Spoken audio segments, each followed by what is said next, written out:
Hi. Hi, welcome to Pagan Propensities.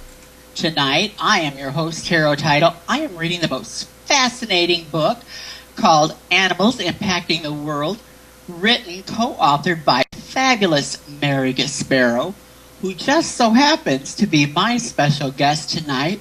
So with no further ado, I will introduce you to my friend Mary. Hi, Mary. How are you tonight?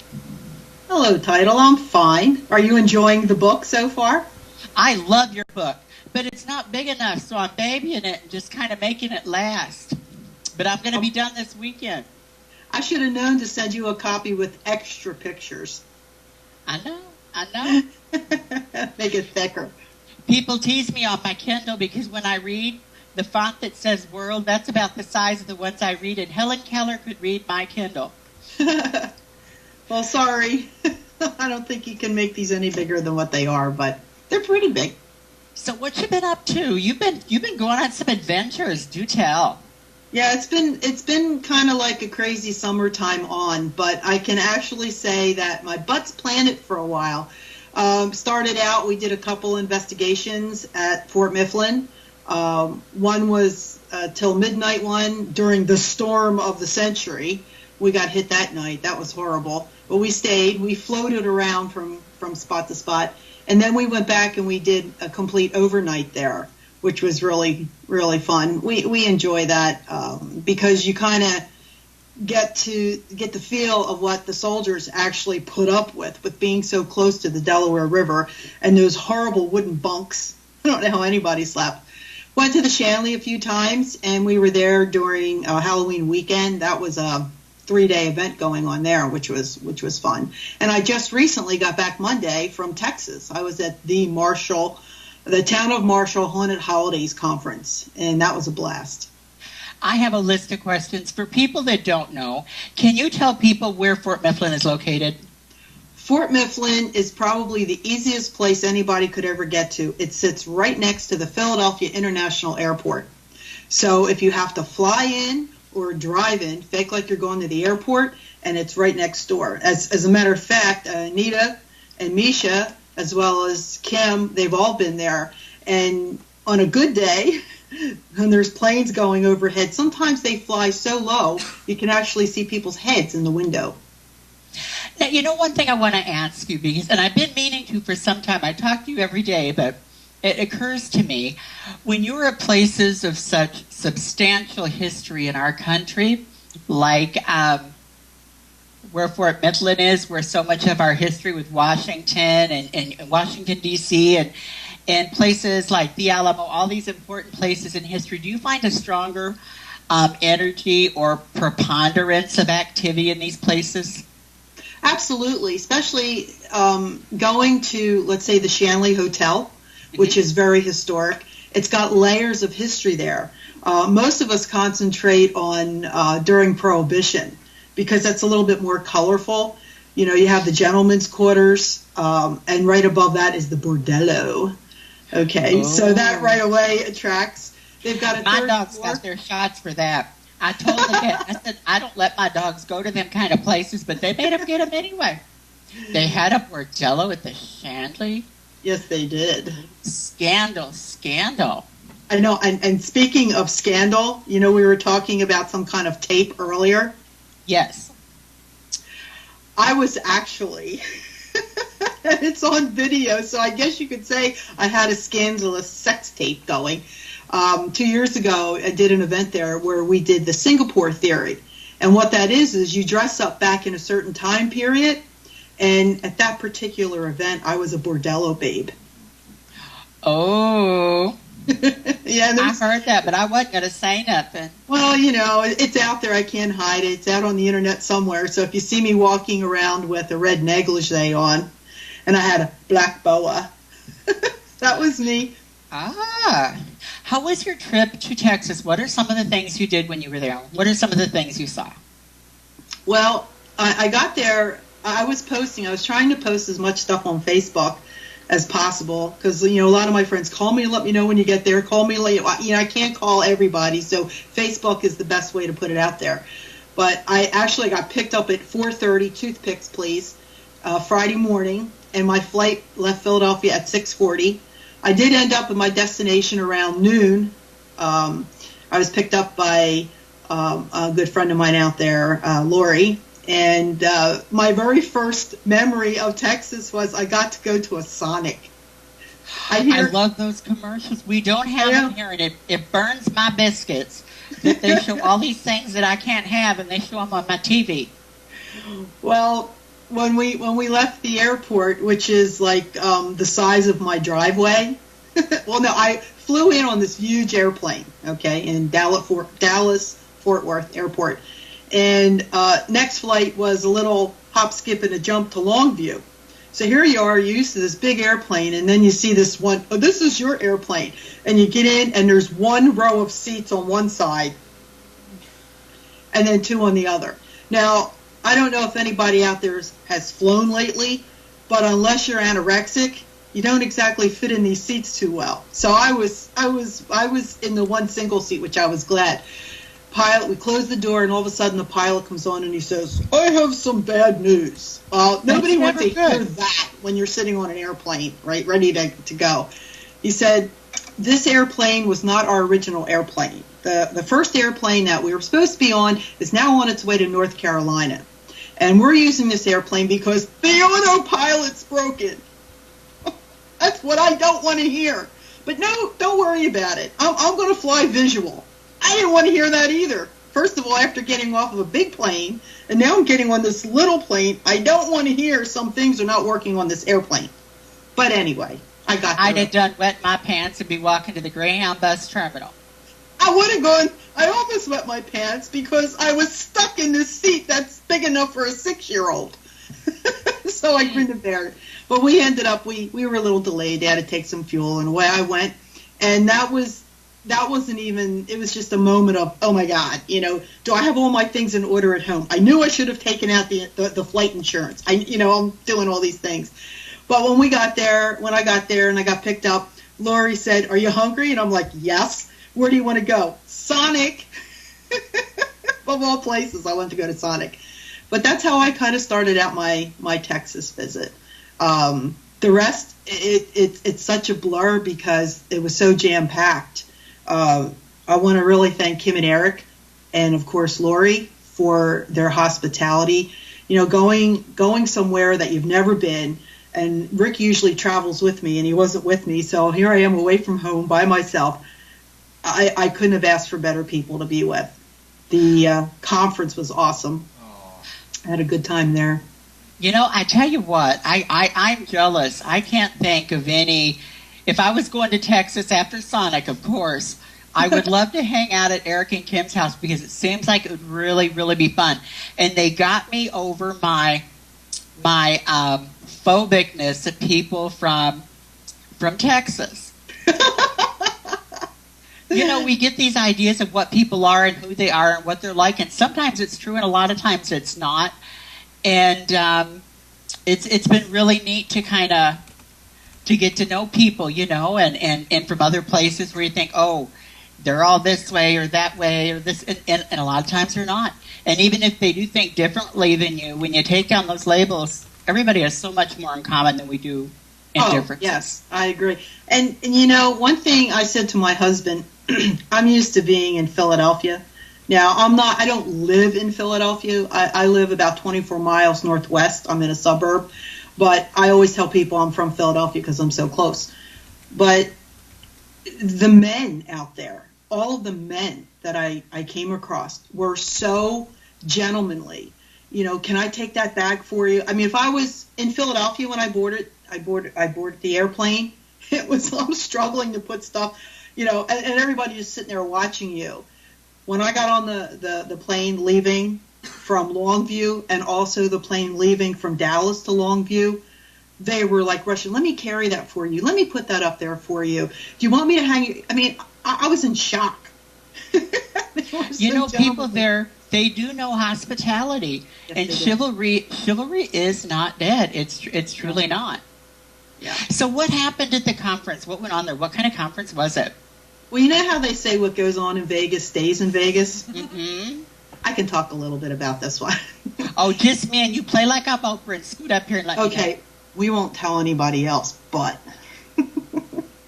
No, I got to meet a lot of really neat people. And when you go to places like that, it's networking, which is important to start out with. Because, you're setting up your table space and, everybody's looking at the next person's and seeing what they have. And when it gets slow, you kind of meander around. And the one thing that I did take back is I've got a lot of business cards, made a lot of friends, and people that if they asked me to come back, I wouldn't think twice to go back, or I wouldn't think twice to ask them to come to one of mine. It was very genuine, and people were sharing. You go to some things and people don't want to say, well, I got this and you're not going to see it because you might steal it from me, the idea. It wasn't that way out there at all. And I got to meet some really cool people. One in particular I've been wanting to meet for 2 years is Geraldine from Kelly Little Green Men. She was there.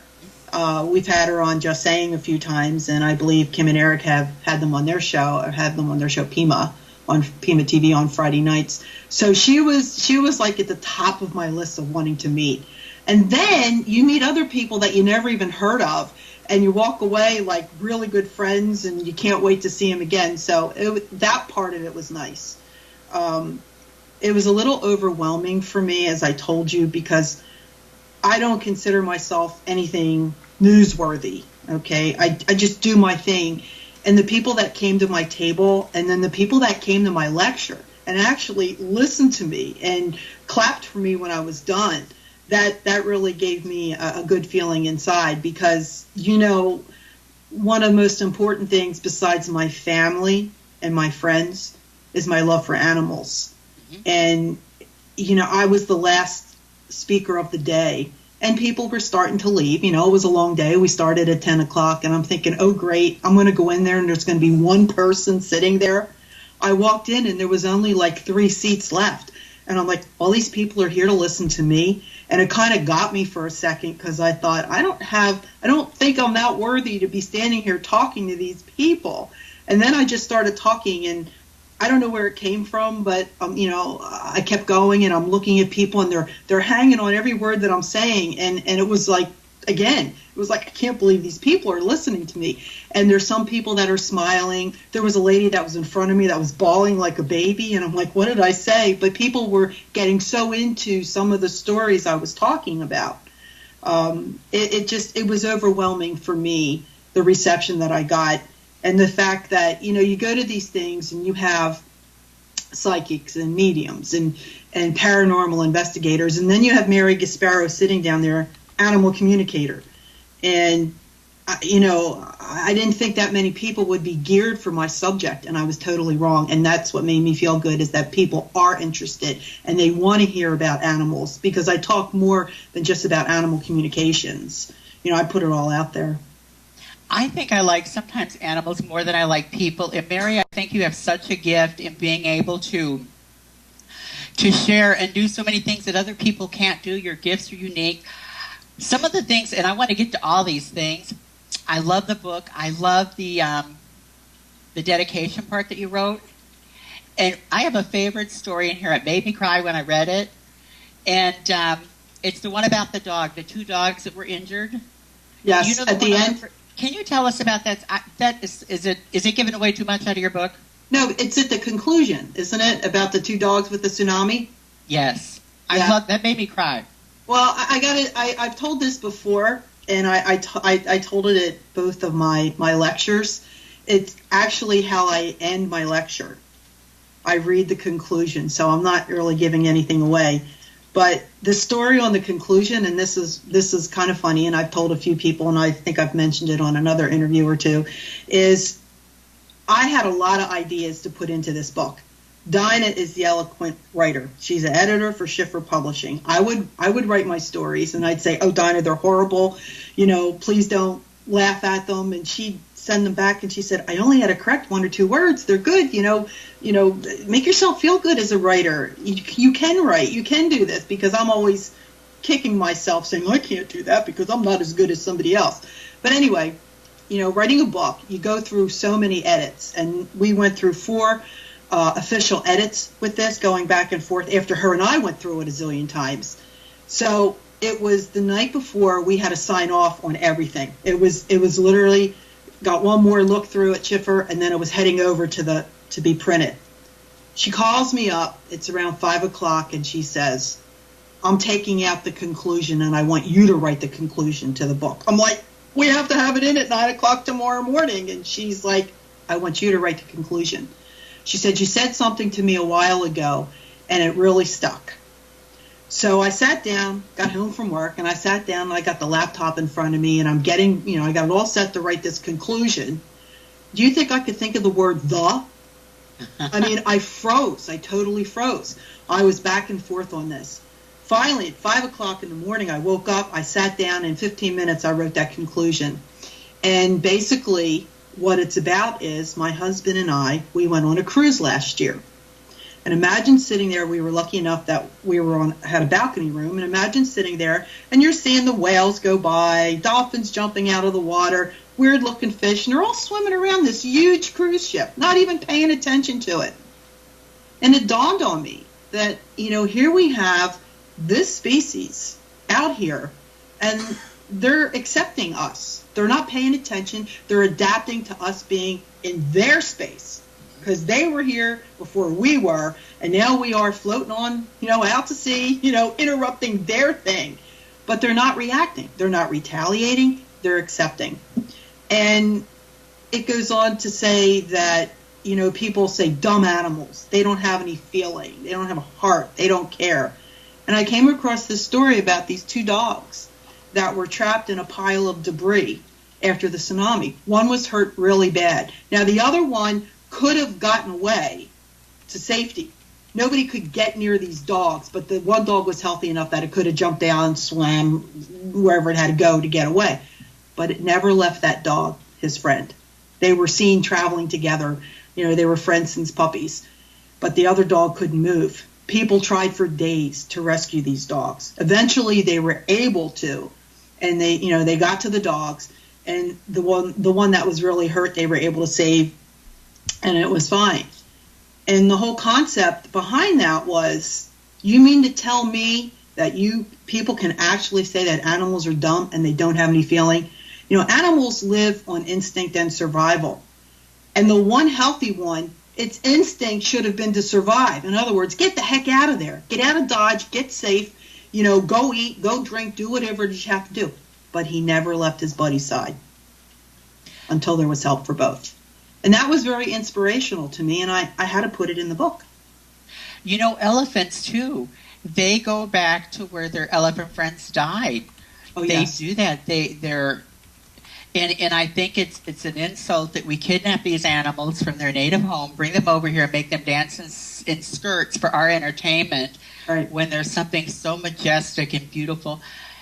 In talking about animals and dogs and things, my dog, he's part Chihuahua and Terrier. He's about Good 6 combo. pounds. It took me 4 years to get him up to 6 pounds. He looks like a little Furby. He's evil. He is so evil. The other day, he pulled one over on me. I go over to the couch where Bill is sitting, and every time, if you stay there too long, the dog starts squeaking at you, because he owns him, and you can go there a minute, but don't stay too long. And so I looked down at him, and I said, listen here. I said, go wash some windows, do some laundry. You just can't skate through life on your good looks. Those will just take you so far. I'm here to tell you. And I swear to God, he looked at me like this. And then he hung his little head down like I hurt his feelings. I felt horrible, and he never did that in his whole life. And then as soon as I plopped him up there next to him, I ain't so dumb, am I? And then he put his little nose in the air. And if he gets his nose out of joint, give me kisses. Oh, no, that little nose goes in the air. I'm talking to you. That's right. They're a lot smarter than people give them credit for. I have 5 cats, and they own me, okay? And you get to learn, before I go into that, I want to back up on something that you said about, I'm so lucky to have this gift, and most, people don't have this, and I do. You're wrong. And that was one of the things that I talked about during the lecture. Everybody has the capability of being an animal communicator. It's not like I'm Dr. and Mrs. Doolittle, and I'm hearing animals talk to me, and I'm talking right back to them. It's more what you feel. I do most of my communications because I'm empathic, and I pick up their feelings. I pick up, mental as well as emotional as well as physical. And sometimes when I have to, I literally jump inside that animal's body, its mind, to find out where it is, and, what it's up to. Is it sick? Is it upset? I have to do that when we're looking for lost animals. I get a lot of calls for that. But if you're a true animal lover, from the moment you get your fur baby, feather friend, or whatever it is that you get, even fish. I mean, you can really communicate with fish because they give you the looks, You become one with that. They're just like babies. Babies have different levels of crying. I want a bottle. I hurt. Or, I just want the attention. And animals do the same thing. I mean, getting back to my 5 cats, they all have different looks. They all give me a certain, like, I have 3 of them that are always cheerful. And how do you say, well, how do you know they're cheerful? I can tell by the look on their faces and the way they walk that they're cheerful. That's not being an animal communicator. That's being a fur baby owner and understanding your pet. But once you get to that level, you really get into your pet, you get inside their head too. And just like your dog played you. Your dog's a lot smarter, but in return, you fell for that. And why? Because you paid attention to the body language and the way the dog was looking at you and acting. Yeah, I paid attention to that. A lot of people have an affinity to animals, totem animals, and I've seen the decks of animal cards. And the animal that I have the most affinity for, I can't find anything about what that animal means. My favorite animal is a sea cow, the manatees. Okay. I love them. If I could do anything, I don't want to swim with dolphins. They're cute, but I want to go swim with the manatees. I think they're cool. Yeah, they are. Be one in my next life, but I'm not going to go by boat. No. And you'll be eating a lot of heads of cabbage because that's what they feed them at like SeaWorld. If you happen to be one at SeaWorld or surrounding, big heads of cabbage. They love that kind of stuff. No, we're all attracted to different animals. There's not too many animals I don't like, although I probably wouldn't want to hang out with snakes. They're not like my favorite, but I guess I could learn to love them if I got one. But most people, they usually go with a cat or a dog, okay, because they're the most domestic. Some are lucky enough to have, I won't say the H word because I don't want Kim to get all squeamish on me here because I know she's hearing this show. But it's funny, I grew up with dogs my whole life. I had dogs. And then after we got married, we had a dog. And then I got my first cat. And now I don't have any dogs. It's all cats. I got involved with cats. Now, you would think, what would be my number one animal guide? A cat. Nope. I have an elk. Is my animal totem, is an elk, and also a turtle. Now, an elk, I had this done. I don't know if you know of Willie Windwalker Gibson, but he's the one that gave me my first animal totem reading, and he said an elk, and he goes, that's a good one, because elks are strong, and they're fast, and they're very intelligent, right? And I'm like, oh, that's cool. And then I got another reading a person said, yeah, you have an elk, but you also have a turtle. And I'm thinking, who the heck wants a turtle? But the concept of the turtle is slow but steady. They always get the job done. And that's me. I may be the last to finish, but I always get it done. So I'm strong on how I do it, slow, but I always complete my task. I thought about you the other week, and I want to ask you about dogs in a minute, too. I was watching a show the other week, Sister Wives. I don't know if you've seen it. A lot of people watch it. And it's about a polygamy family. And the ladies there, they seem so nice, so kind. They seem like that would be the kind of people I would love to spend the day with. But their family went to Sedona, New Mexico. And they went to some of these spiritual places, and he saw a grasshopper, and the guy pointed out to them, notice the grasshopper. It sounds like something out of the Karate Kid. But when the grasshopper jumps, he jumps and does a 360 and turns back around and takes everything into observation. And I think there's so many things that we can learn from all the animals just by observing them and taking the time to notice them. Right. Well, in the conclusion, how I end the conclusion of the book is I basically state, you know, the animals have been here so much more longer than we have. A lot of information that they get has been passed down, and it's through instinct. And we need to start watching them and paying attention, because if something happens to this planet, as people are predicting, it's going to be the animals title that's going to help us and get us through this, because they're survivors. I used another example in the conclusion is I used to have a beautiful Persian, my #1 mama cat, and her first litter of kittens. Now, we're talking the cat was pampered. I practically spoon-fed her, you know. Just like you see on the Fancy Feast commercials, that's how my Grace was. My fault. And here she is. She's having her first litter of kittens. Now, Persians, the kittens, when they come out, they're like bobbleheads. They got the weirdest shaped heads. And there's always fatalities, and you always end up over at the vets because they have a hard time coming out. So it was her first litter. I was a new breeder, and over we go to the vets, and she did get one out on her own, and the next one was stuck. So she's, pushing and nothing's happening. So he's got to go in there with the forceps and pull this kitten out. Well, the kitten's laying dead as a doornail. They'd be picking me up off the floor, stepping over me. Well, I was close to it, but this is my baby here, and she's having babies, and it's the first litter, and it's like, suck it up. If you want to be this big-time breeder, you got to go with the program. So here's this kitten laying on the tabletop, dead as a doornail. And I'm like, do something. And he goes, no, just stand back and watch. Well, here's Gracie, who's the most pampered cat out there, starts licking her chest.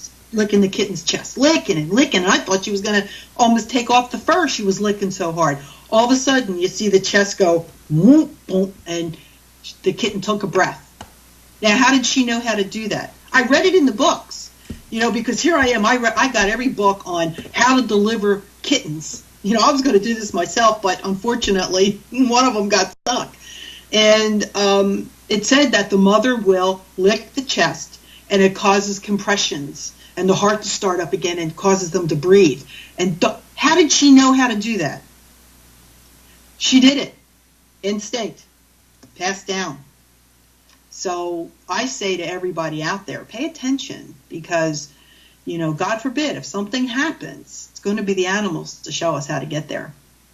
There's a gentleman that I know. I'm sorry, I didn't mean to interrupt you. But there's a gentleman that I know. His name is Jim Birkeland. He's known as the man who predicts earthquakes. He lives out in California. He's a renowned seismologist. And I was lucky enough to interview him twice.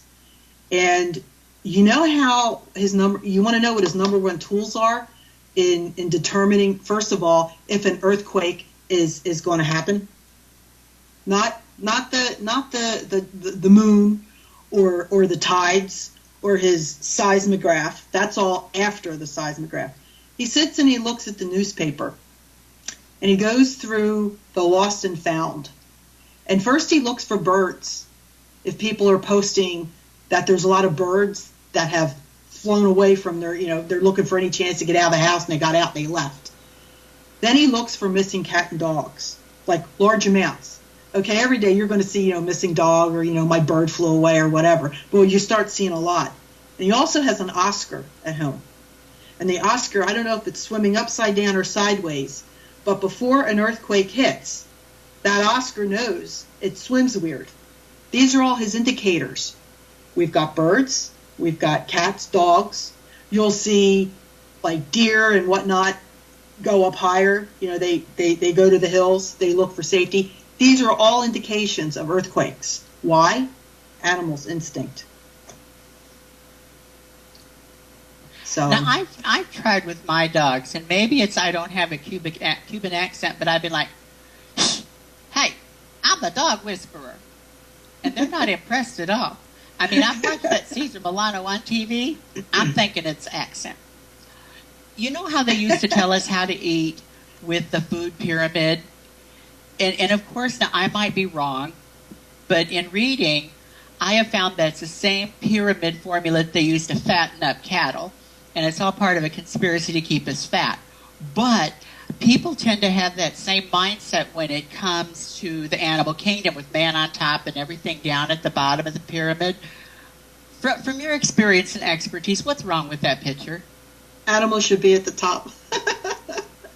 We should be looking up at the animals. And I know that that sounds really crazy, but, you know, I don't know. I've always thought of it like a circle instead of just somebody being in dominance over the other, in harmony. Well, rather. I think, I see what you're saying, and I agree. It's to try and get the average person out there to think like that. That's the problem. I talked about being a breeder of Persians and Himalayans, and I stopped it for a reason. Not a lot of people know why. I've told some, but I had lost one of my cats over at the breeders. Actually, the one that was half dead on the table, I kept her.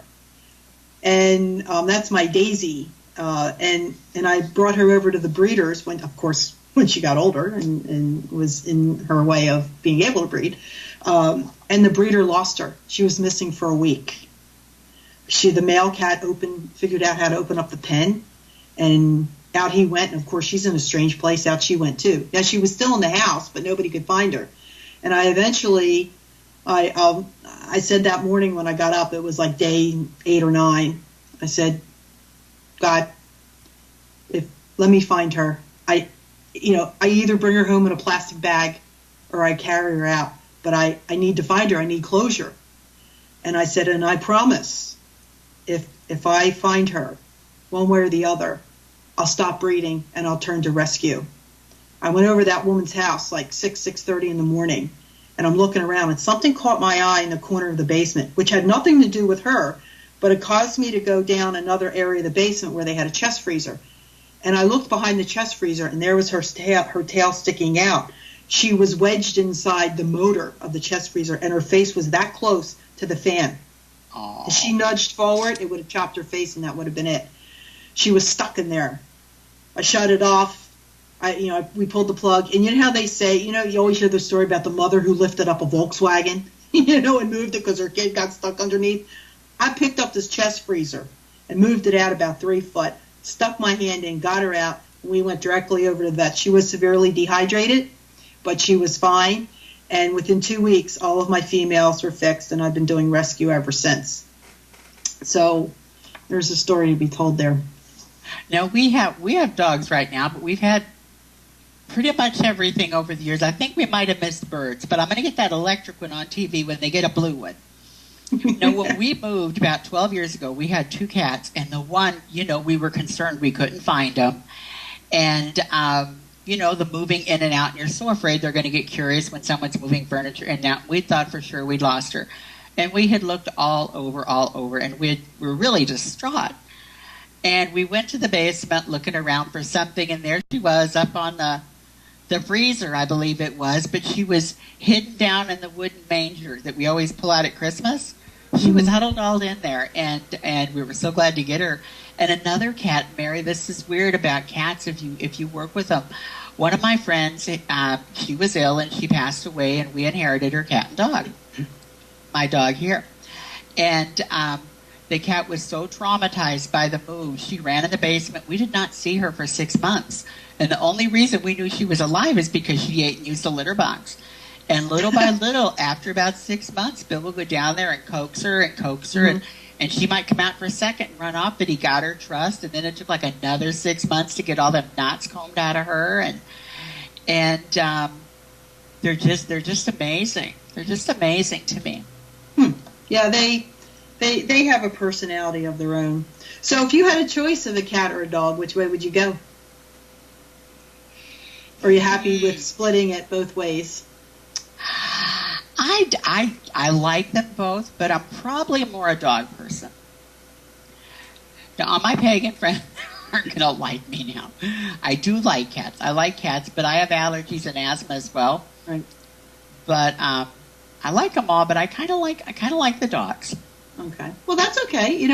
Like I said, I grew up with dogs. I couldn't imagine my life without a dog. And now I have cats. But that doesn't mean I don't like dogs. I'm trying to talk my husband into, let's get a dog. You know, I do all this work with animals. For a while there, I was working with the Mesothelioma Foundation for dogs. Okay, counseling, you know, helping people make a decision if they had to put their animal down or ones that already did. And I said, here I am working with people who own dogs. I do more work with dogs than I do with cats. And why there's cats here. But I mean, I grew up with them, so. You know, we used to have a bird. It was a parakeet growing up, and his name was Pretty Boy, and he was blue. And we used to have one of those, what's the name of it? I think a dumb cane plant. Okay. There's another name for it, but it grows up to the ceiling and has huge palm tree-like leaves on it, and the bird could talk. And we had this little dog named Tuffy, and he was like a little terrier dog, but not all wiry, you know. And that bird, no lie, that bird would torment that dog. The bird would fly down to the floor in the living room and holler, Tuffy, Tuffy. And that dog would come running. You know, it was almost like the Wile E. Coyote, this much. And that bird would fly back up there and just tease this dog. Oh, I know. And I thought one day he's going to catch you. And one day we were sitting there and I was eating a bowl of cereal. And that bird crawled and I said, get off my breakfast. And that bird died the next day until my mother died. She said, you murdered that bird because you killed that bird because he wouldn't share your cereal. It's all your fault. Okay, I know. I'm not a bird person. However, I've learned to be a bird person because we ended up, let's see, we had a dog for a while and she got sick on us and sad story. But anyway, my husband's a real tech person. Give him anything that's electrical and he can fix it.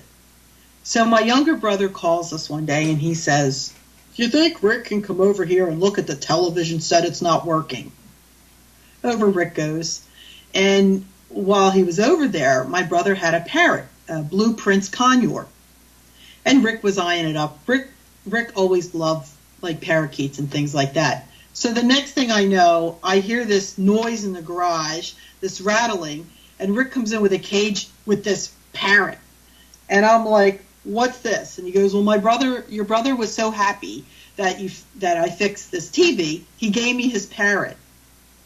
I said, oh no, it's going back, because I knew firsthand when he got this parrot, it was driving them nuts because all it did was squawk. It didn't do a pretty tweet or, you know, any of those kind of all hours of the night, day. Didn't matter. Well, anyway, I fell in love with it. We named him Clyde. And about 2 years after, I had my first child, Alicia, my daughter. Do you know that sucker imitated her crying? I'd be down in the kitchen. Now, there's 14 steps to come up to the second floor, which is where she would be sleeping. And I'd be running up because I'd hear her crying her heart out. I'd go into her room. She was sound asleep. And there's Clyde the parrot. You know, he's moving, he's doing one of these weird things with his head. So I'm going to get you.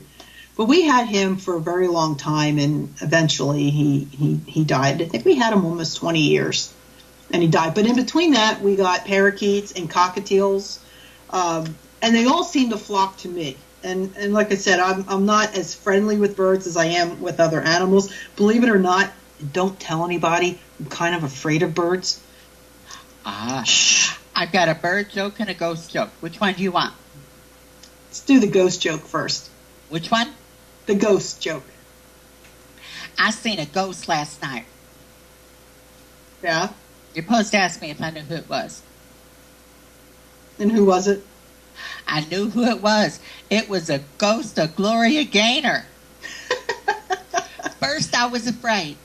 I was petrified.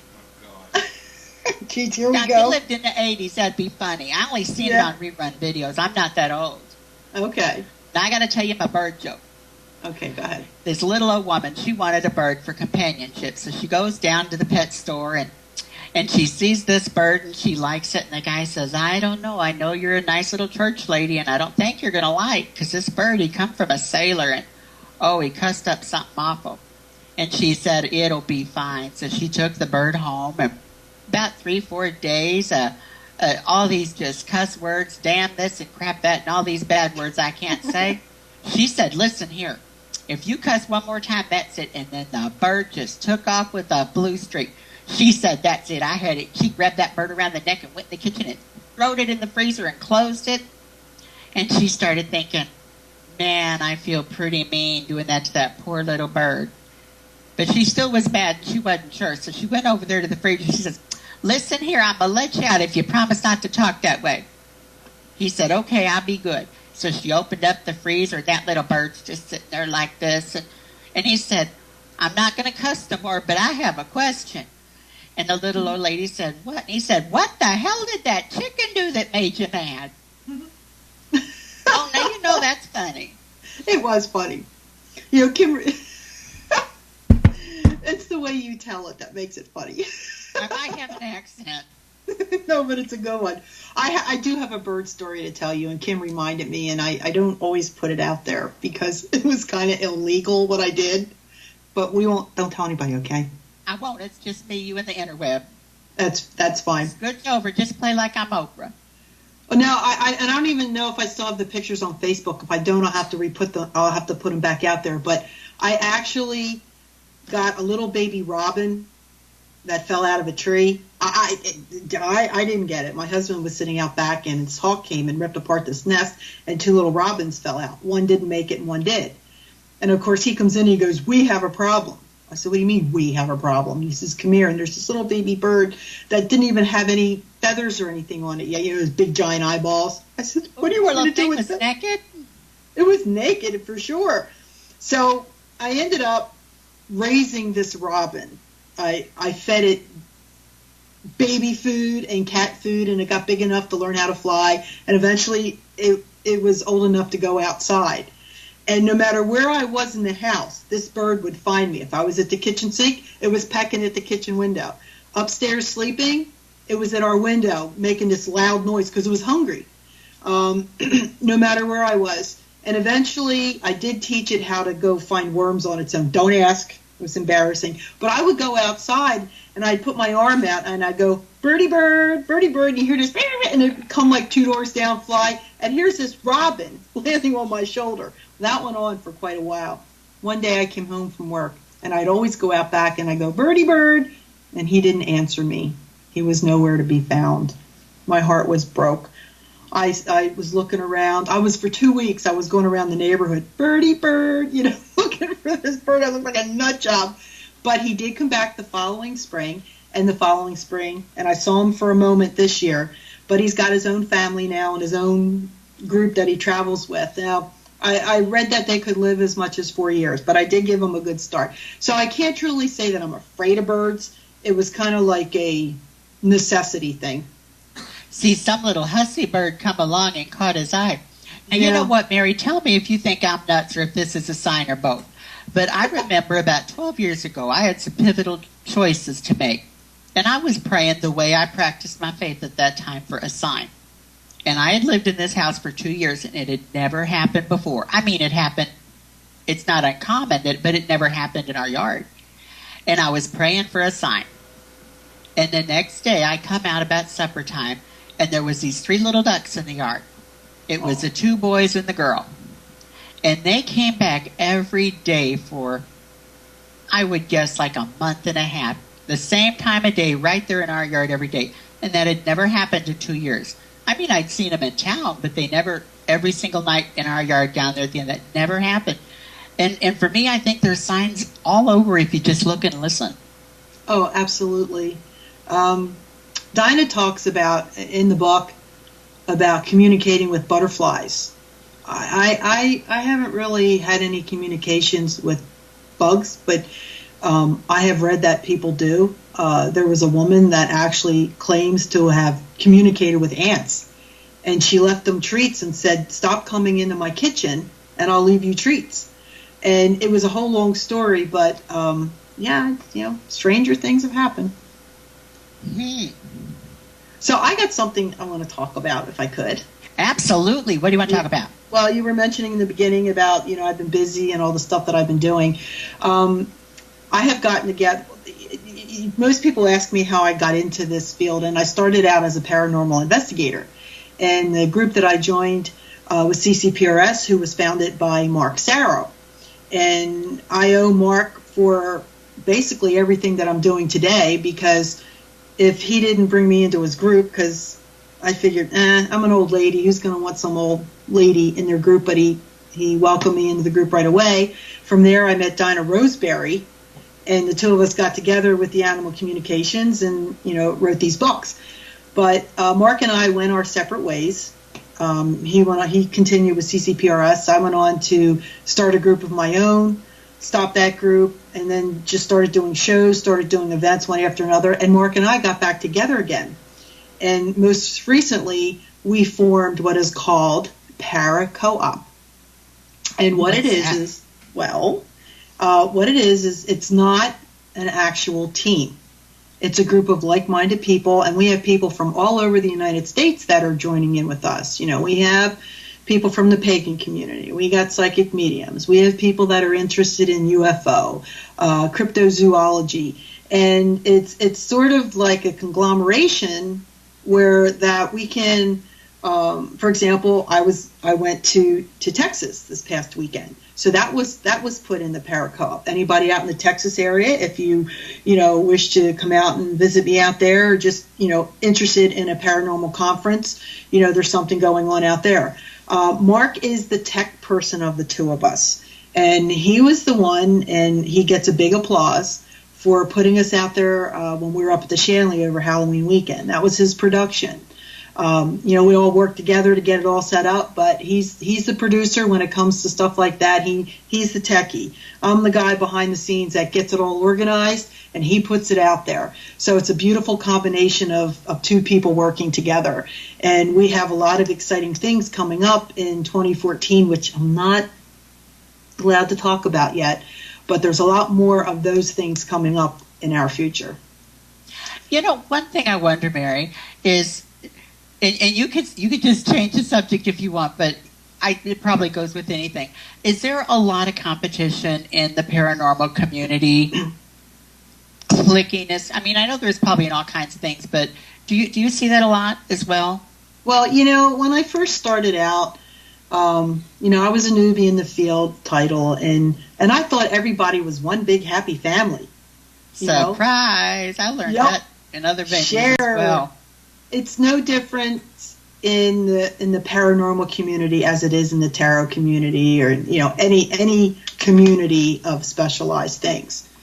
The difference is it's who you surround yourself with.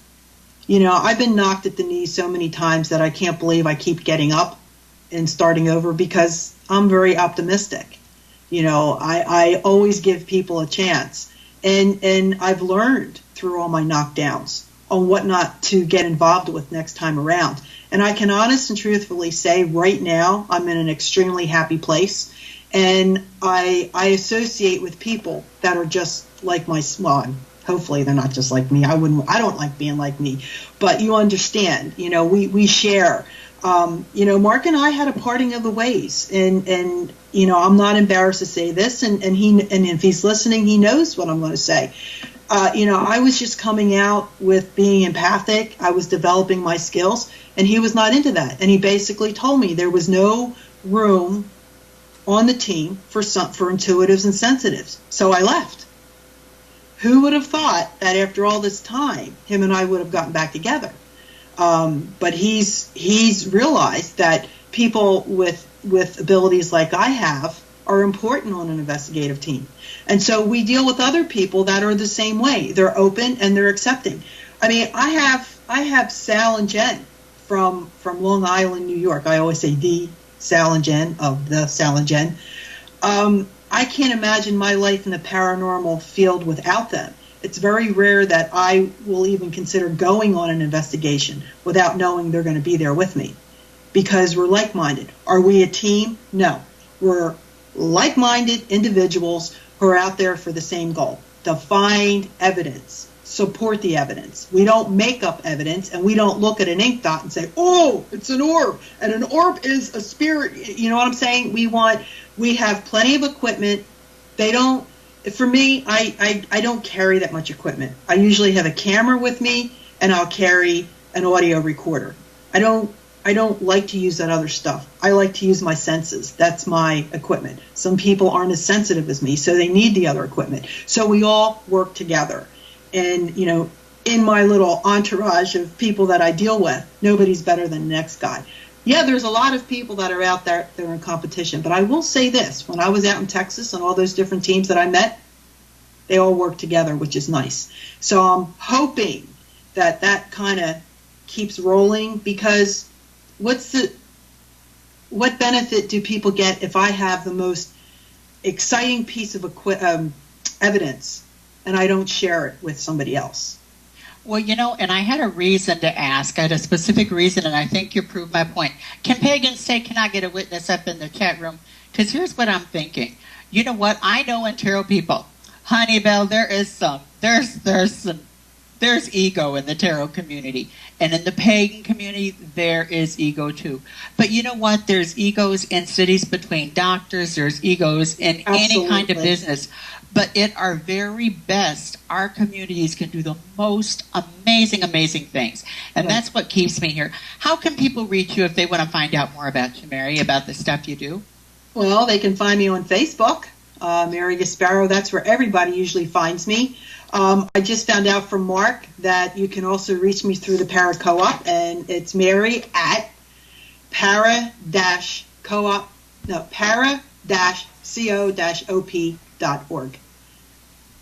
And do you have any shout-outs you want to make to anybody tonight?